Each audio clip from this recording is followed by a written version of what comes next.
வணக்கம். தேனி மாவட்டம் உப்புக்கோட்டை என்னும் கிராமத்தில் அருள்மிகு ஸ்ரீ தர்மர் திரௌபதி உடனுறை திருக்கோயிலுடைய உற்சவ திருவிழா நேற்று திருவிளக்கு பூஜையுடன் சீரும் சிறப்புமாக பாண்டவர்கள் வகையறா பங்காளிகள் அனைவரும் ஒன்று சேர்ந்து இந்த திருவிளக்கு பூஜையையும் இந்த திருவிழாவையும் ஏற்பாடு செய்திருக்கிறார்கள். தேனி மாவட்டம் உப்புக்கோட்டை தேவேந்திரகுல வேளாளர் உறவின் முறை சொந்தங்களாக இருக்கக்கூடிய பாண்டவர்கள் வகையறா என்று சொல்லக்கூடிய மடையர்கள், இலக்கியத்தில் மடையர்கள் என்று சொல்லுவார்கள். அதாவது நீராணிக்கம், அதாவது நீர்நில மேலாண்மை, வாட்டர் மேனேஜ்மெண்ட், ஆங்கிலத்தில் சொல்லக்கூடிய வாட்டர் மேனேஜ்மெண்ட். அக்காலத்தில் பண்படாத நிலத்தை பண்படுத்தி பள்ளுதல், உழுதல், பள்ளுதல் என்றால் உழுதல், பண்டியம் என்றால் வேளாண்மை, பண்டியம் செய்தல், வேளாண்மை செய்தல். அந்த வேளாண்மையின் உயிர் நாடியாக இருக்கக்கூடிய அந்த வாட்டர் மேனேஜ்மெண்ட், அந்த நீர் நில மேலாண்மை,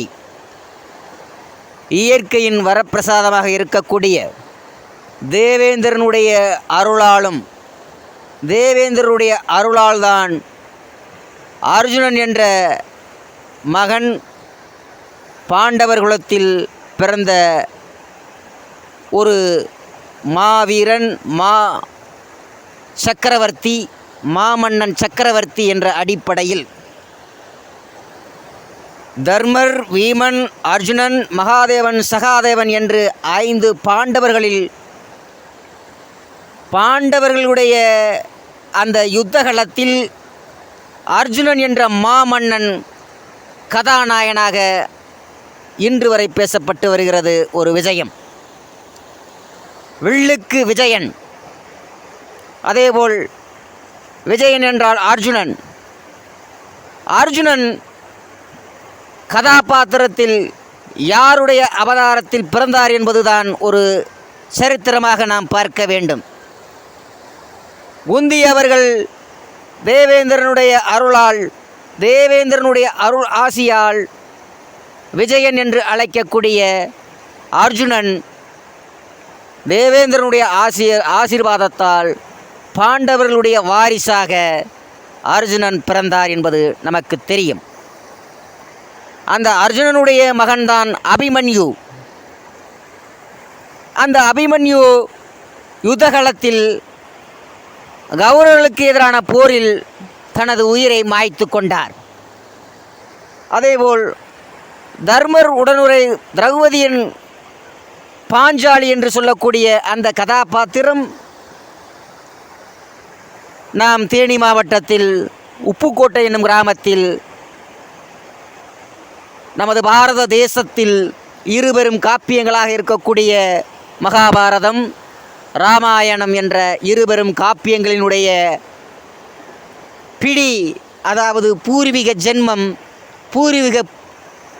பூர்வீக ஸ்தலம் என்பது அங்கே வடக்கே இருக்கக்கூடிய அயோத்திய காண்டத்தில் அங்கே ராமருக்கு அங்கே கோயில் எழுப்பியிருக்கிறார்கள். இந்த 2024 ஆண்டில், அதே 2024 ஆண்டில் தென்பகுதியில் இருக்கக்கூடிய தேனி மாவட்டம் உப்புக்கோட்டை என்னும் கிராமத்தில் தருமருக்கு அங்கே கோயில் எழுப்பி அங்கு பாண்டவர்கள் வகையறாக என்று சொல்லக்கூடிய நீராணிக்கம் என்று சொல்லக்கூடிய மடையர்கள் என்று சொல்லக்கூடிய மடையர்கள், நீராணிக்கர் என்று மடை குடும்பர்கள் ஒன்று கூடி அங்கு தருமருக்கு கோயில் எழுப்பி இங்கு விழாவை சிறப்பித்திருக்கிறார்கள் என்று சொன்னால்,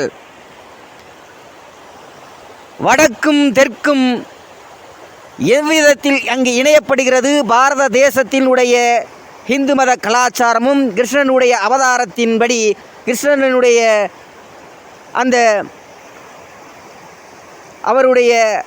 அவர் ஆலோசனையின் அடிப்படையில் இந்த பாரத தேச மக்கள் எப்படி ஒற்றுமையாக இருந்திருக்கிறார்கள், இந்துக்களாக நமது கலாச்சாரமும் பண்பாடும் எவ்விதத்தில் ஓங்கி நிற்கிறது என்பதற்கு ஒரு முன் உதாரணமாக தேனி மாவட்டம் தெற்கேயும் வடக்கே இருக்கக்கூடிய அயோத்தியா காண்டத்தில் இருக்கக்கூடிய ராமருக்கும் இடைப்பட்ட பாலமாக அங்கே ஒரு வரலாறாக பதியப்படுகிறது.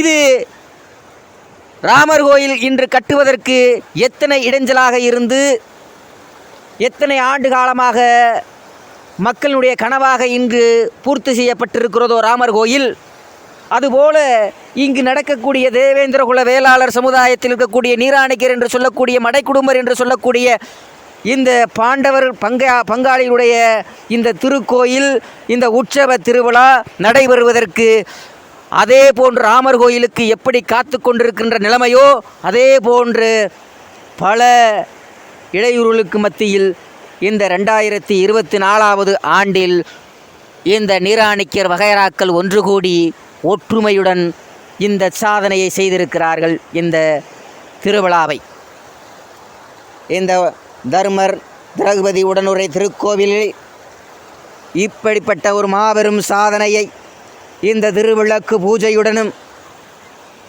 இப்படி அழகாக இந்த மருத நிலத்தில் அந்த அயோத்திய காண்டத்திற்கும் இங்கு இருக்கக்கூடிய வாட்டர் மேனேஜ்மெண்ட் என்று சொல்லக்கூடிய உலகத்தார்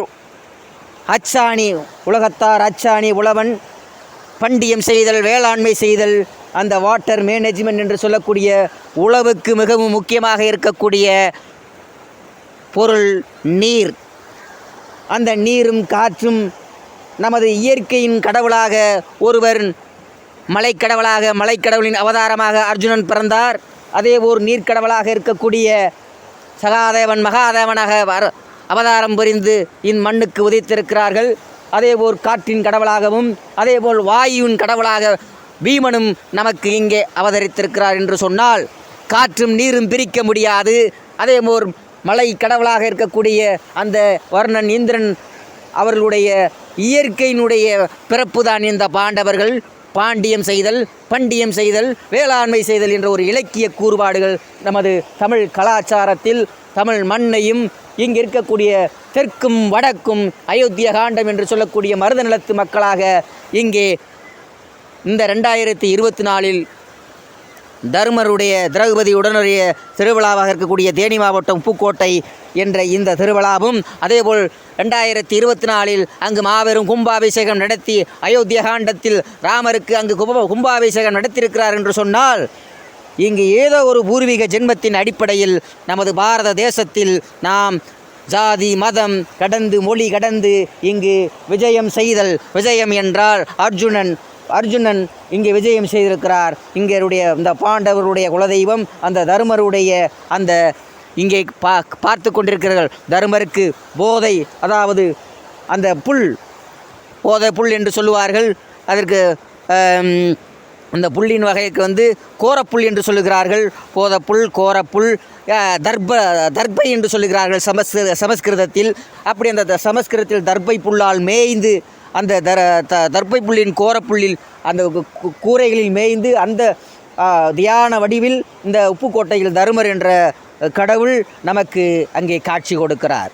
அது திரௌபதி அம்மனும் அங்கே காட்சி கொடுக்கிறார். இங்கே உப்புக்கோட்டையில் திரௌபதி அம்மனை செல்லாயி அம்மனாக அங்கு வழிபாடு செய்கிறார்கள். அவருக்கு செல்லாயி அம்மனுக்கு அருள்மிகு கண்ணீஸ்வரம் உடையார் திருக்கோயிலுக்கு அருகில் தற்பொழுது தேனி மாவட்டத்தில் வீரபாண்டி கௌமாரி அம்மன் கோவில் ஆண்டுதோறும் சித்திரை மாதம் கடைசி வாரத்தில் மிக கோலாகலமாக பல்லாயிரக்கணக்கான மக்கள் அக்கினி சட்டி ஏந்தி அங்கே வருவார்கள். அங்கே செல்லாயி அம்மன், திரௌபதி அம்மன் அங்கே ஆற்றங்கரையில், முல்லை ஆற்றங்கரையில் அந்த மடை குடும்பர்கள் உருவாக்கிய அந்த நதிக்கரையில்தான் அந்த கண்ணீஸ்வரமுடைய அந்த சிவபெருமானுடைய ஸ்தலமாகவும் அங்கே அந்த மடை குடும்பர்களின் ஏற்பாட்டில் அதே முல்லை நதிக்கரை ஓரத்தில் அந்த இருபெரும் செல்லாயி அம்மன் என்று சொல்லக்கூடிய திரௌபதி அம்மனும் அந்த கண்ணீஸ்வரமுடையார் கோயிலும் அங்கே முல்லை ஆற்றங்கரையில் அங்கே அமர்ந்திருக்கிறது. ஆக இந்த வாட்டர் மேனேஜ்மெண்ட் என்று சொல்லக்கூடிய நீராணிக்கர் என்று சொல்லக்கூடிய மடை குடும்பர் என்று சொல்லக்கூடிய இந்த ஆதிபூர்வ குடிகள் என்று சொல்லக்கூடிய இந்த மண்ணும் சரித்திரமும் எங்கிருந்து தொடர்கிறது என்று சொன்னால் தெற்கையும் வடக்கையும் அயோத்திய காண்டமும் இங்கிருக்கக்கூடிய மெமோரியா கன்றும் என்று சொல்லக்கூடிய தமிழ் மண்ணு, அதாவது பாண்டியம் செய்தல், இந்த பாண்டியர் பூமி இந்த பாண்டவர் பூமிக்கும் அங்கே இருக்கக்கூடிய ராமருடைய பூமிக்கும் ஏதோ ஒரு விதத்தில் கலாச்சாரத்தில் ஒத்துப்போகிறது. அதன் அடிப்படையில் நமது பாரத தேசத்தில்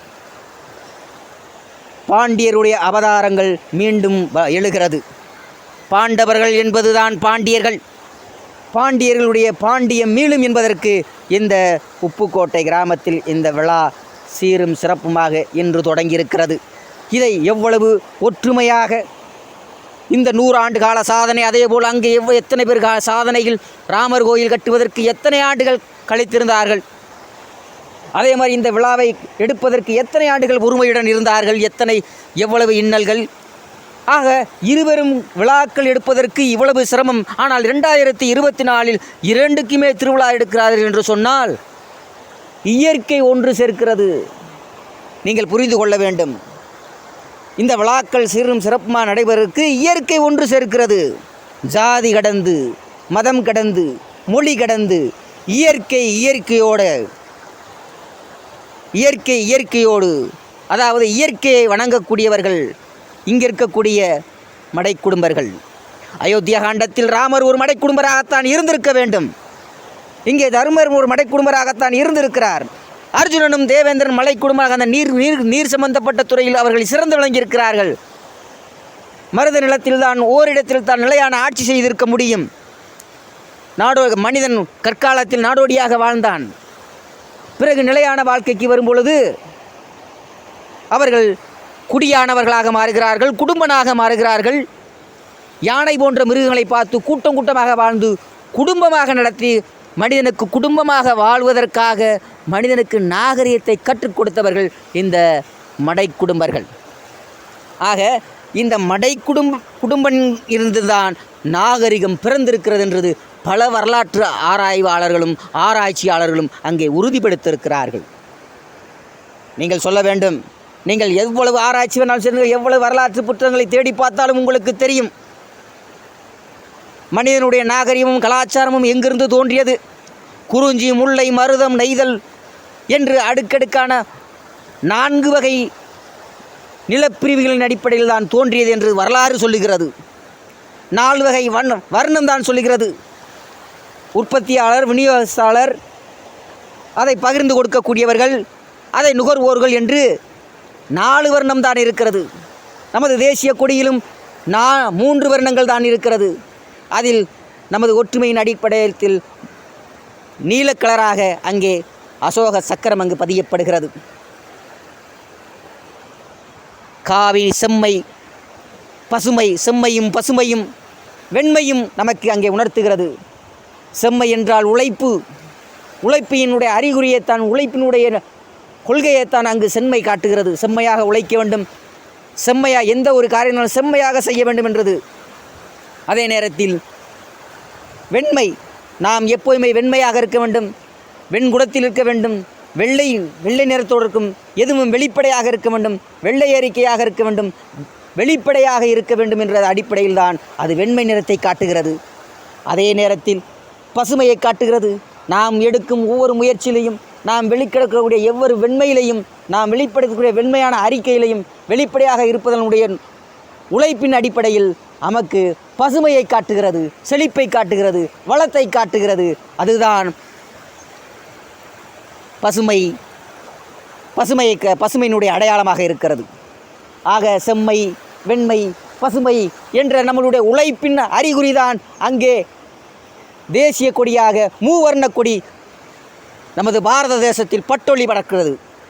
ஆக இந்த பாரத தேசத்தில் மூவர்ண கொடியின் அடையாளமும் மருதநில மக்களாக இருக்கக்கூடிய தேவேந்திரகுல வேளாளர் சமுதாயத்தினுடைய நீராணிக்கர் மடைக்குடும்பர் என்று சொல்லக்கூடிய இந்த தென்பகுதியில் இருக்கக்கூடிய பகுதியும் வடக்கே இருக்கக்கூடிய அயோத்தியா காண்டத்தையும் கைலாயமலையும் வரையும் ஒரே நேர்கோட்டு பாதையில் நாம் இயக்குகிறோம் என்று சொன்னால் இது நம்மையும் நம்மை சார்ந்தவர்களுக்கும் நண்பர்களுக்கும் சாதி, மதம், இனம், மொழி கடந்து உலகத்தில் உள்ள அனைவர்களுக்கும் மனிதநேயத்தை கற்றுக் கொடுத்தவர்கள் நமது மடை குடும்பர்கள் என்று சொல்லக்கூடிய நீராணிக்கர் இவர்களுடன் வாழ்க்கையும் சரித்திரத்தையும் நாம் புரட்டி பார்க்க வேண்டும். வரலாறுகளை படிக்க வேண்டும். வரலாறுகளை நாம் மற்றவருக்கு எடுத்துக்கூற வேண்டும். இந்த திரௌபதி அம்மன், இந்த தருமர் திரௌபதி அம்மனுடைய கோயில் உப்புக்கோட்டை தேனி மாவட்டத்தில் சீரும் சிறப்புமாக நடத்திருக்கிறது என்று சொன்னால் அது கடவுள் இயற்கை நமக்கு செய்த கொடை. நன்றி, வணக்கம். வணக்கம். தேனி மாவட்டம் உப்புக்கோட்டை என்னும் கிராமத்தில் அருள்மிகு ஸ்ரீ தர்மர் திரௌபதி உடனுறை திருக்கோயிலுடைய உற்சவ திருவிழா நேற்று திருவிளக்கு பூஜையுடன் சீரும் சிறப்புமாக பாண்டவர்கள் வகையறா